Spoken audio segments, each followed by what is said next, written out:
Hi, everybody. Welcome to our live stream. I'm Lauren Ramanzi, the co-founder of Hold It, and our mission here is to create a community for sharing ideas and knowledge in a safe space through interactive live streams and Q&A, with the main focus of focusing on human connections.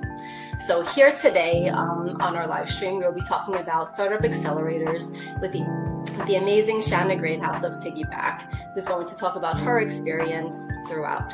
So I'm going to invite her on now.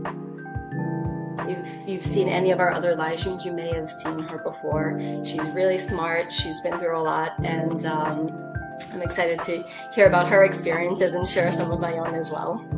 Hi. How are you? Good. Good to see you. You too. Awesome day. Beautiful day in Cleveland. You look very nice.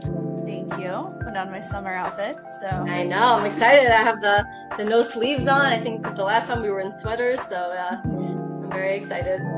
Yeah. I'm excited to be here too and dive in. Thank you so much. Absolutely. So you have been through a few accelerators, right? You've been through 7 or 8. I think 8 Whoa. is next week. Yeah.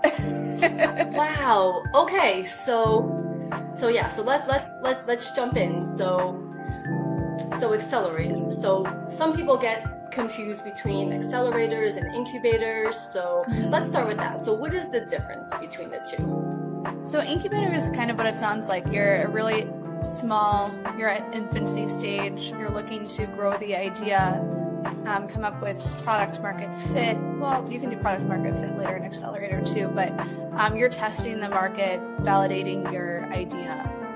And then an accelerator is really toward taking that idea to market and scaling it as well. Okay, very cool. So I know you've been through a few accelerators. Do they offer different things? Because I kind of went through an existing business version of one through the Goldman Sachs 10,000 Small Businesses, and we can talk about that a little bit later, but that was through All Aces, and I know that accelerators tend to be more for startups. So, is there a difference between all the different ones that you've gone to? There are different specializations, I would say. I've been through, for example, National Science Foundation. I've been through actually 2 rounds of the I-Corps program, and that's really about validating the idea. They're really tailored or customized for graduate students who are also doing research. So they go into the very, very, very basics and then expand from there. I went through it twice so that I could get forced to talk to people because I am more introverted. So it was a way to, there's grant money at the end, like a small amount for the I-Corps program, but it forces you to talk to, I think by the end of the program, it was like 120 people. So it's a great motivator. Okay. I've been other accelerators that are just focused on one aspect. So Jumpstart has, which is a Cleveland VC fund. They have one specifically for digital marketing, which is not something I've really been in before. So that was really helpful, going through everything from SEO to video editing to content scheduling. We have a question. What's the ideal time? Let's see. What is the ideal time for you to go to the accelerator route with your startup? Do you need to be VC funded, or is it when you have a production version of your idea that is already in the market? Yeah, I would say for accelerators, it's good to have an MVP. And the MVP doesn't have to be, it can be manual. I say that for like applications. If you have a proof of concept that is more, I'm manually coordinating people. So for Piggyback, the example would be if we had gone this route, we could have manually gone door to door, talking with neighbors, and then bundled that way and then presented them to contractors. That's a good enough MVP, I would say, to go to an accelerator. And then from there, a lot of the accelerators have coders on hand. So like that's nice. Yeah, part of the perks, like for example, Jumpstart just rolled out a software accelerator, and they're doing in-kind funding for actually building out MVPs. So okay, that's interesting.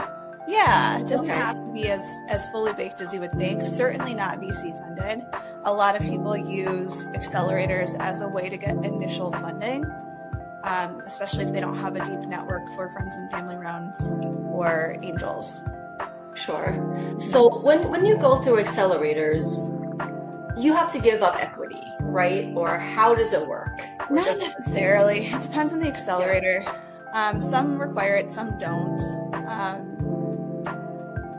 Like one of the accelerators we're actually talking to now, so we might be on to number 9, is what you get. You do give up a portion of equity, but they serve as a matchmaker with investors while also having you go through some kind of a business plan refinement session with them. Okay. Yeah, because I was reading that, obviously, in the past I've researched accelerators, just in general, and we've thought about doing it for Poldit at some point, and, I did read that it seems like almost all of them do have some sort of like an equity type of a thing. Now, is that certain types of accelerators, or is it just unique to the accelerator itself, maybe?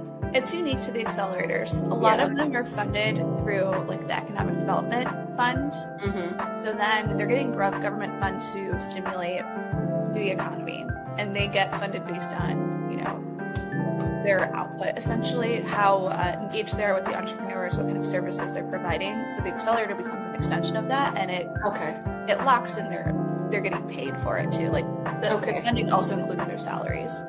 So Jumpstart for a long time was that way. Where like for the digital accelerator that I did, digital marketing, it was 7 or 8 weeks. I had great consultants that came in every week and proctored it, and there was no equity involved, and there was no initial payment either. Okay. Oh, very cool. So the goal of accelerators then is to help you expand your idea and to also get funded. Is that correct? Or to at least help you put you in front of investors? Like that's something where like I've kind of seen different things from different accelerators. So yeah, so tell us a little bit more about that. It depends on what the accelerator you choose. The one I'm finishing up right now is through Sea Change. It's for social enterprises. It's a really great one. It is actually nationwide, so encourage anyone to take a look at it.